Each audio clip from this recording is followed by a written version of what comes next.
इन्हां तो हुण लोकां दा विश्वास उठ गया है ते हुण सारी संगत परिवारां तो शहीद परिवारां तो उम्मीद रखदी है भी जे इन्हां नूं अगे लिआंदा जावे शायद ये पंजाब दा कोई सवाल। ਜਿਵੇਂ ਤੁਸੀਂ ਗਰਾਊਂਡ ਤੇ ਵਿਚਰਦੇ ਹੋ ਤਾਂ ਲੋਕਾਂ ਦਾ ਟੇਸਟ ਕਿਸ ਤਰ੍ਹਾਂ ਦਾ ਨਜ਼ਰ ਆਉਂਦਾ ਹੈ ਤੁਹਾਨੂੰ? ਲੋਕੀ ਆਹੀ ਟੇਸਟ ਹੈ ਜੀ, ਲੋਕੀ ਸਾਰਿਆਂ ਤੋਂ ਅੱਕ ਚੁੱਕੇ ਆ, ਕਿਸੇ ਨੂੰ ਵੀ ਪਿੰਡਾਂ ਦੇ ਵਿੱਚ ਵੜਨ ਨਹੀਂ ਦਿੱਤਾ ਜਾਂਦਾ, ਸਾਰਿਆਂ ਦਾ ਵਿਰੋਧ ਹੋਣਾ ਹੈ A to Z, ਸਿਰਫ ਆਪਣੇ ਤੋਂ ਸਿਵਾਏ। ਕੀ ਪੰਜਾਬ ਦੇ ਲੋਕਾਂ ਨੇ ਹੁਣ ਫਿਰ ਨਵੀਂ ਧਿਰ ਆਮ ਆਦਮੀ ਪਾਰਟੀ ਨੂੰ ਵੀ ਨਕਾਰਤਾ ਹੈ? ਬਿਲਕੁਲ ਨਕਾਰਤਾ ਹੈ। ਤੁਹਾਡੇ ਵੱਲ ਦੇਖਿਆ ਜਾਵੇ ਤਾਂ ਤੁਸੀਂ ਕਿਹੜੀਆਂ ਚੀਜ਼ਾਂ ਨੂੰ ਲੈ ਕੇ ਚੱਲੇ ਹੋ? ਆਖਰ ਤੁਹਾਡੇ ਵੱਡੇ ਕਾਰਨ ਕਿਹੜੇ ਬਣੇ ਕਿ ਇਲੈਕਸ਼ਨ ਦੇ ਵਿੱਚ ਆਉਣਾ ਚਾਹੀਦਾ ਹੈ, ਜਾਂ ਕਿਹੜੀਆਂ ਡਿਮਾਂਡਸ ਨਜ਼ਰ ਆਉਂਦੀਆਂ ਇਸ ਤਰ੍ਹਾਂ ਦੀਆਂ ਤੁਹਾਨੂੰ? ਇਹ ਸੰਗਤ ਨੇ ਹੀ ਅਪਰੋਚ ਕੀਤਾ ਹੈ ਮੈਨੂੰ, ਕੌਮ ਨੂੰ ਉਮੀਦ ਹੈ ਵੀ ਇਹ ਪਰਿਵਾਰ ਕੌਮ ਲਈ ਕੁਝ ਕਰ। ਧਨਾੜ ਬੰਦੇ ਜਿਹੜੇ ਇਲੈਕਸ਼ਨ ਲੜਦੇ ਆ ਉਹ ਤਾਂ ਵੋਟਾਂ ਵੇਲੇ ਆਪ ਨਸ਼ਾ ਵੰਡਦੇ, ਉਹਨਾਂ ਨੂੰ ਕੀ ਹੈ? ਉਹ ਤਾਂ ਆਪ ਕਹਿੰਦੇ ਆ ਵੀ ਲੋਕਾਂ ਨੂੰ ਨਸ਼ਾ ਦੇ ਕੇ ਇਹਨਾਂ ਦੀ ਮੱਤ ਮਾਰੀ ਰੱਖੋ ਤੇ ਵੋਟਾਂ ਲਈ ਜਾਓ, ਆਪ ਰਾਜ ਕਰੀ ਜਾਓ, ਨਾਲੇ ਇਹ ਨਸ਼ੇ ਛੋੜਨਗੇ, ਨਾਲੇ ਮੈਨੂੰ ਸਵਾਲ, ਨਾਲੇ ਸਾਨੂੰ ਸਵਾਲ ਨਹੀਂ ਪੁੱਛਣਗੇ। ਪੰਜਾਬ ਦੇ ਲੋਕਾਂ ਦੇ ਬਾਰੇ ਕਿਹਾ ਜਾਂਦਾ ਕਿ ਮੁਫਤਖੋਰੀ ਦੇ ਲਾਲਚ ਦੇ ਵਿੱਚ ਜਿਹੜਾ ਆਪਣਾ ਕੀਮਤੀ ਵੋਟ ਹੈ ਜਾਂ ਜਿਹੜਾ 5 ਸਾਲ ਵਾਸਤੇ ਆਪਣਾ ਭਵਿੱਖ ਹੈ ਉਹ ਕਿਸੇ ਧਿਰ ਦੇ ਨਾਲ ਦੇਖਣ ਵਾਸਤੇ ਤਿਆਰ ਹੋ ਜਾਂਦੇ। 76-77 ਸਾਲ ਹੋ ਗਏ ਨਾ 78 ਦੇਸ਼ 'ਚ ਆਜ਼ਾਦ ਹੋਏ ਨੇ। ਅੱਜ ਵੀ ਇਸ ਦੇਸ਼ ਦੇ ਵਿੱਚ ਆਟਾ ਦਾਲ ਦੇ ਕੇ ਸਰਕਾਰ ਬਣਦੀ ਹੈ। ਇਹ ਖੁਦ ਸਰਕਾਰਾਂ ਜਿਹੜੇ ਇਹ ਗੱਲਾਂ ਦਰਸਾਉਂਦੀਆਂ ਹੈ ਕਿ ਇਸ ਦੇਸ਼ ਦੇ ਵਿੱਚ ਕੋਈ ਤਰੱਕੀ ਨਹੀਂ ਹੋਈ। ਲੋਕ ਸਿਰਫ ਇੱਕ 5 ਕਿਲੋ ਆਟੇ ਪਿੱਛੇ, ਦਾਲ ਪਿੱਛੇ ਆਪਣੀ ਵੋਟ ਦੇ ਦਿੰਦੇ ਹੈ, ਕਿਉਂਕਿ ਐਕਚੁਅਲੀ ਇਹ ਲੋਕ ਐਜੂਕੇਟ ਨਹੀਂ ਹੈ ਨਾ। ਇਹਨਾਂ ਨੂੰ ਖਾਣ ਦਾ ਹੀ ਨਹੀਂ, ਇਹਨਾਂ ਨੂੰ ਰੋਟੀ ਜੁੜਦੀ, ਇਹਨਾਂ ਨੇ ਵਿਚਾਰਿਆਂ ਨੇ ਸਕੂਲ ਕਿੱਥੋਂ ਜਾਣਾ? ਤੇ ਸਰਕਾਰਾਂ ਵੀ ਇਹ ਚਾਹੁੰਦੀਆਂ ਵੀ ਇਹ ਅਨਪੜ੍ਹ ਰਹਿਣ, ਆਟੇ ਦਾਲ ਮਗਰ ਵੋਟਾਂ ਪਾਈ ਜਾ। ਪਹਿਲਾਂ ਲੋਕ ਜਵਾਬ ਨਹੀਂ ਸੀ ਮੰਗਦੇ, ਸਵਾਲ ਨਹੀਂ ਸੀ ਕਰਦੇ ਸਰਕਾਰਾਂ ਨੂੰ। ਹੁਣ ਲੋਕੀ ਕਹਿੰਦੇ ਆ ਕੋਈ ਨਹੀਂ, ਤੁਸੀਂ ਮੁੱਕਰ ਗਏ ਤਾਂ ਦੁਬਾਰਾ ਵੋਟਾਂ ਮੰਗਣ ਤਾਂ ਆਉਣਾ ਹੀ ਹੈ, ਦੁਬਾਰਾ ਤਾਂ ਆਉਂਗੇ ਨਾ। ਹੁਣ ਲੋਕ ਫਿਰ ਉਦੋਂ ਘੇਰਦੇ ਆ। ਇਹ ਹੁਣ ਇੱਕ ਗਾਂ ਨੂੰ ਜਦੋਂ ਪੋਲੀਟੀਕਲ ਬੰਦਿਆਂ ਨੂੰ ਪਤਾ ਲੱਗੂਗਾ ਯਾਰ ਬਈ ਇਹਨਾਂ ਨੂੰ ਸਮਝ ਆਊਗੀ ਬਈ ਯਾਰ ਲੋਕੀ ਤਾਂ ਹੁਣ ਘੇਰਨ ਲੱਗ ਗਏ, ਫਿਰ ਇਹ ਆਪੇ ਹੀ ਡਿਵੈਲਪਮੈਂਟ ਵਾਲੇ ਪਾਸੇ ਜਾਣਗੇ। ਨਹੀਂ ਤਾਂ ਇਹ ਇਕੱਲੇ ਨਸ਼ੇ ਤੇ ਹੀ ਖੜੇ ਸੀ ਵੀ ਨਸ਼ਾ ਦੇ ਦਿਓ, ਵੋਟਾਂ ਪਵਾ ਲਓ, ਕਿਹੜਾ ਕੋਈ ਪੁੱਛੇ।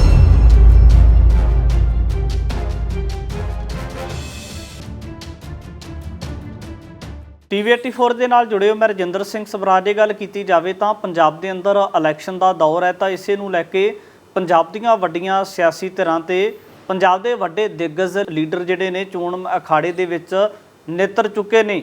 ਤੇ ਇਸੇ ਨੂੰ ਲੈ ਕੇ ਪੰਜਾਬ ਦੀਆਂ तमाम ਸਾਰੀਆਂ ਚੀਜ਼ਾਂ ਦੇ ਮੱਦੇਨਜ਼ਰ ਜਿਹੜੇ ਪੰਥਕ ਪਿਛੋਕੜ ਵਾਲੇ ਜਿਹੜੇ ਸਿੱਖ ਪਰਿਵਾਰਾਂ ਦੇ ਨਾਲ ਸੰਬੰਧਿਤ ਆਗੂ ਸਾਹਿਬਾਨ ਨੇ ਜਾਂ ਉਹਨਾਂ ਦੇ ਮੈਂਬਰ ਸਾਹਿਬਾਨ ਨੇ, ਉਹਨਾਂ ਦੇ ਵੱਲੋਂ ਵੀ ਜਿਹੜਾ ਚੋਣ ਅਖਾੜੇ ਦੇ ਵਿੱਚ ਨਿੱਤਰਨ ਦਾ ਐਲਾਨ ਕਰ ਦਿੱਤਾ ਗਿਆ ਹੈ। ਅਜਿਹੇ ਦੇ ਵਿੱਚ ਭਾਰਤ ਦੀ ਪ੍ਰਧਾਨ ਮੰਤਰੀ ਇੰਦਰਾ ਗਾਂਧੀ ਦੇ ਜਿਹੜਾ ਮੌਤ ਦੇ ਘਾਟ ਉਤਾਰਨ ਵਾਲੇ ਸ਼ਹੀਦ ਭਾਈ ਬੇਅੰਤ ਸਿੰਘ ਜੀ ਦੇ ਬੇਟਾ ਭਾਈ ਸਰਬਜੀਤ ਸਿੰਘ ਮਲੋਆ, ਉਹ ਵੀ ਇਸ ਵਕਤ ਫਰੀਦਕੋਟ ਤੋਂ ਚੋਣ ਅਖਾੜੇ ਦੇ ਵਿੱਚ ਨਿੱਤਰਨ ਦਾ ਐਲਾਨ ਕਰ ਚੁੱਕੇ ਨੇ। ਇਸੇ ਨੂੰ ਲੈ ਕੇ ਗੱਲਬਾਤ ਕਰਾਂਗੇ, ਕਿਸ ਤਰੀਕੇ ਦਾ ਸਮਰਥਨ ਹੈ ਔਰ ਕਿਹੜੀਆਂ ਚੀਜ਼ਾਂ ਦੇ ਮੱਦੇਨਜ਼ਰ ਉਹਨਾਂ ਨੂੰ ਇਸ ਅਖਾੜੇ ਦੇ ਵਿੱਚ ਨਿੱਤਰਨਾ ਪਿਆ ਹੈ। ਸਭ ਤੋਂ ਪਹਿਲਾਂ ਗੱਲਬਾਤ ਕਰਦੇ ਹਾਂ। ਸਵਾਗਤ ਹੈ ਜੀ ਸਭ ਤੋਂ ਪਹਿਲਾਂ। ਵਾਹਿਗੁਰੂ ਜੀ ਕਾ ਖਾਲਸਾ, ਵਾਹਿਗੁਰੂ ਜੀ ਕੀ ਫਤਿਹ। ਭਾਈ ਸਾਹਿਬ, ਸਭ ਤੋਂ ਪਹਿਲਾਂ ਮੁੱਢਲੇ ਰੂਪ ਦੇ ਵਿੱਚ ਸਵਾਲ ਇਹੀ ਹੈ, ਜਿਵੇਂ ਤੁਹਾਡਾ ਪਿਛੋਕੜ ਦੇਖਿਆ ਜਾਂਦਾ ਹੈ, ਤੁਹਾਡੇ ਮਾਤਾ ਜੀ ਵੀ ਚੋਣ ਅਖਾੜੇ ਦੇ ਵਿੱਚ ਰਹੇ ਨੇ, ਤੁਹਾਡੇ ਦਾਦਾ ਜੀ ਵੀ ਚੋਣ ਅਖਾੜੇ ਦੇ ਵਿੱਚ ਰਹੇ ਨੇ ਤੇ ਉਹਨਾਂ ਨੇ ਵੱਡੀ ਜਿੱਤ ਹਾਸਲ ਵੀ ਕੀਤੀ ਹੈ, ਪਰ ਤੁਸੀਂ ਕਿਹੜੀਆਂ ਚੀਜ਼ਾਂ ਦੇ ਮੱਦੇਨਜ਼ਰ ਇਸ ਵਾਰ ਫਰੀਦਕੋਟ ਤੋਂ ਚੋਣ ਅਖਾੜੇ ਦੇ ਵਿੱਚ ਨਿੱਤਰਨ ਵਾਸਤੇ ਜਾ ਰਹੇ ਹੋ ਜੀ? ਜਿਹੜਾ ਜੀ ਇਸ ਟਾਈਮ ਜਿਹੜੇ ਫਰੀਦਕੋਟ ਦੇ ਲੋਕ ਹੈ ਨਾ, ਉਹਨਾਂ ਨੇ ਦੇਖਿਆ ਵੀ ਜਿੰਨੀਆਂ ਵੀ ਪਹਿਲਾਂ ਵੀ ਪਾਰਟੀਆਂ ਆਈਆਂ ਹੈ ਤੇ ਹੁਣ ਵੀ ਜਿਹੜੀ ਮੌਜੂਦਾ ਪਾਰਟੀ ਵੀ ਹੈ, ਉਹ ਉੱਥੇ ਦੇ ਲੋਕਾਂ ਨੂੰ ਸੰਤੁਸ਼ਟ ਨਹੀਂ ਕਰ ਸਕੀ।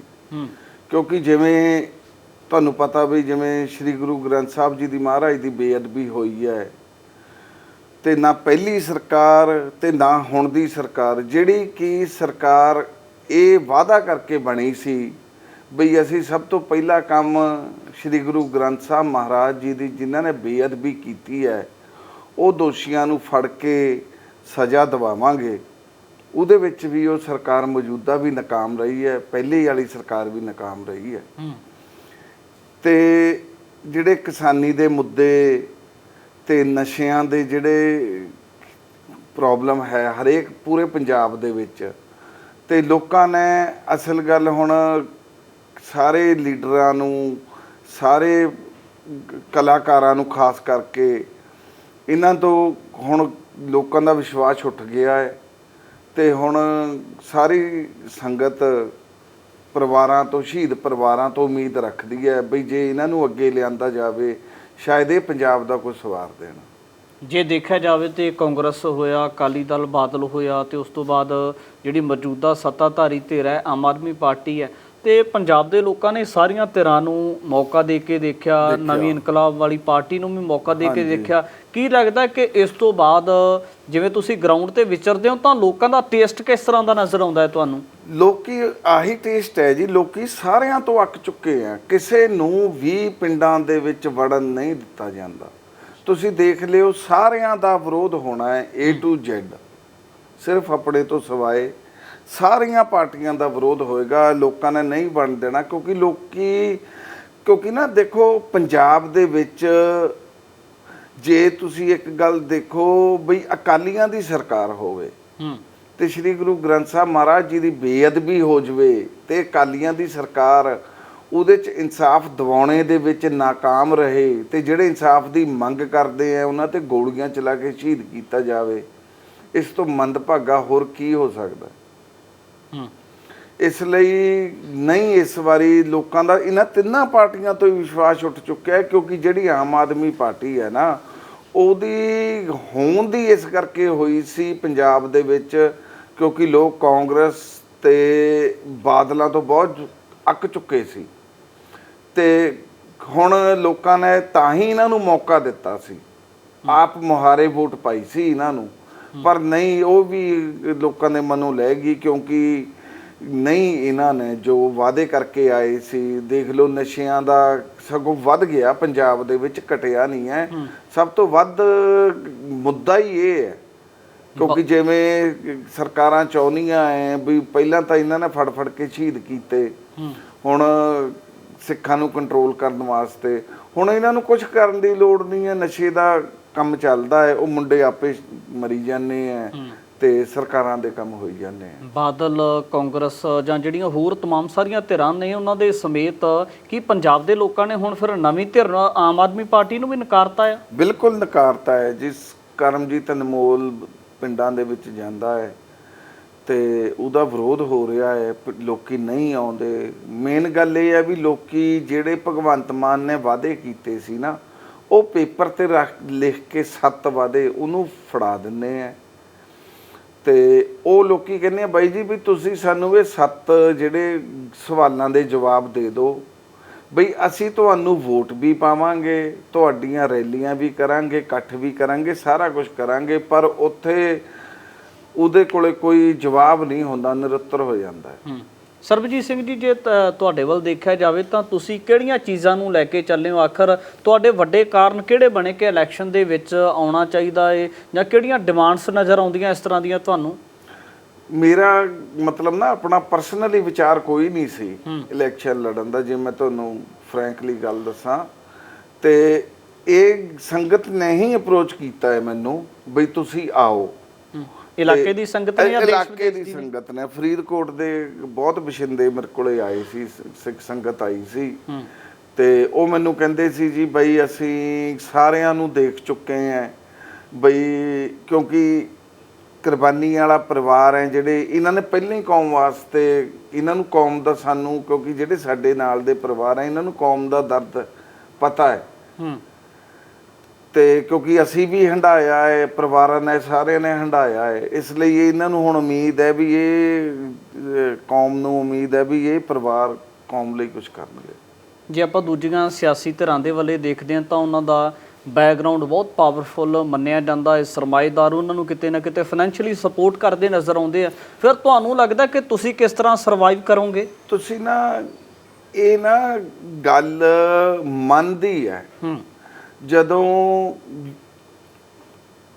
ਲੋਕੀ ਇੱਕ ਪਾਸੇ ਨੂੰ ਤੁਰ ਪੈਂਦੇ ਆ ਨਾ, ਤੁਸੀਂ ਦੇਖ ਲਓ ਵੀ ਇਸ ਵਾਰੀ 92 MP MLA ਜਿੱਤੇ ਆ ਨਾ ਝਾੜੂ ਦੇ ਆਪ ਦੇ, ਕਿਸੇ ਵੀ ਐਮਐਲਏ ਨੇ ਤਕਰੀਬਨ ਮੋਸਟਲੀ 3 ਲੱਖ ਤੋਂ ਵੱਧ ਖਰਚਾ ਨਹੀਂ ਕੀਤਾ। ਵਿੱਚ ਇਹੋ ਜਿਹੇ ਐਮਐਲਏ ਵੀ ਹੈ ਜਿਨ੍ਹਾਂ ਨੇ ਲੱਖ ਲੱਖ ਰੁਪਈਆ ਲਾ ਕੇ ਐਮਐਲਏ ਬਣ ਗਏ। ਇਸ ਦੇ ਵਿੱਚ ਉਹੀ ਇਹ ਗੱਲ ਵੀ ਮੈਟਰ ਬਹੁਤ ਕਰਦੀ ਹੈ ਵੀ ਜੇ ਲੋਕਾਂ ਦੇ ਮਨ ਬਣੇ ਹੋਏ ਹੈ ਤਾਂ ਉੱਥੇ ਫਿਰ ਪੈਸਾ ਵੀ ਮੈਟਰ ਨਹੀਂ ਕਰਦਾ। ਤੇ ਨਸ਼ਾ ਤਾਂ ਇਹ ਨਾਲੇ ਇਹਨਾਂ ਨੇ ਜਿਹੜੀਆਂ ਇਹ ਸਰਕਾਰਾਂ ਹੈ ਜਾਂ ਧਨਾੜ ਬੰਦੇ ਜਿਹੜੇ ਇਲੈਕਸ਼ਨ ਲੜਦੇ ਆ ਉਹ ਤਾਂ ਵੋਟਾਂ ਵੇਲੇ ਆਪ ਨਸ਼ਾ ਵੰਡਦੇ, ਉਹਨਾਂ ਨੂੰ ਕੀ ਹੈ, ਉਹ ਤਾਂ ਆਪ ਕਹਿੰਦੇ ਆ ਵੀ ਲੋਕਾਂ ਨੂੰ ਨਸ਼ਾ ਦੇ ਕੇ ਇਹਨਾਂ ਦੀ ਮੱਤ ਮਾਰੀ ਰੱਖੋ ਤੇ ਵੋਟਾਂ ਲਈ ਜਾਓ, ਆਪ ਰਾਜ ਕਰੀ ਜਾਓ, ਨਾਲੇ ਨਸ਼ੇ ਛੋੜਨਗੇ, ਨਾਲੇ ਸਾਨੂੰ ਸਵਾਲ ਨਹੀਂ ਪੁੱਛਣਗੇ, ਹਨਾ। ਤੇ ਇਸ ਗੱਲ ਕਰਕੇ ਪੈਸਾ ਤਾਂ ਕੋਈ ਜ਼ਿਆਦਾ ਮੈਟਰ ਨਹੀਂ ਕਰਦਾ। ਇੱਕ ਚੀਜ਼ ਪੰਜਾਬ ਦੇ ਵਿੱਚ ਖਾਸ ਕਰ ਇਹ ਵੀ ਲੋਕਾਂ ਦੇ ਉੱਪਰ ਕਿਤੇ ਨਾ ਕਿਤੇ ਥੋਪੀ ਨਜ਼ਰ ਆਉਂਦੀ ਹੈ ਕਿ ਜਿਵੇਂ ਪੰਜਾਬ ਦੇ ਲੋਕਾਂ ਦੇ ਬਾਰੇ ਕਿਹਾ ਜਾਂਦਾ ਕਿ ਮੁਫਤਖੋਰੀ ਦੇ ਲਾਲਚ ਦੇ ਵਿੱਚ ਜਿਹੜਾ ਆਪਣਾ ਕੀਮਤੀ ਵੋਟ ਹੈ ਜਾਂ ਜਿਹੜਾ 5 ਸਾਲ ਵਾਸਤੇ ਆਪਣਾ ਭਵਿੱਖ ਹੈ ਉਹ ਕਿਸੇ ਧਿਰ ਦੇ ਨਾਮ ਲਿਖਣ ਵਾਸਤੇ ਤਿਆਰ ਹੋ ਜਾਂਦੇ ਆ। ਇੱਕ ਗੱਲ ਦੱਸੋ ਬਈ 76-77 ਸਾਲ ਹੋ ਗਏ ਨਾ 78 ਦੇਸ਼ 'ਚ ਆਜ਼ਾਦ ਹੋਏ ਨੂੰ, ਅੱਜ ਵੀ ਇਸ ਦੇਸ਼ ਦੇ ਵਿੱਚ ਆਟਾ ਦਾਲ ਦੇ ਕੇ ਸਰਕਾਰ ਬਣਦੀ ਹੈ।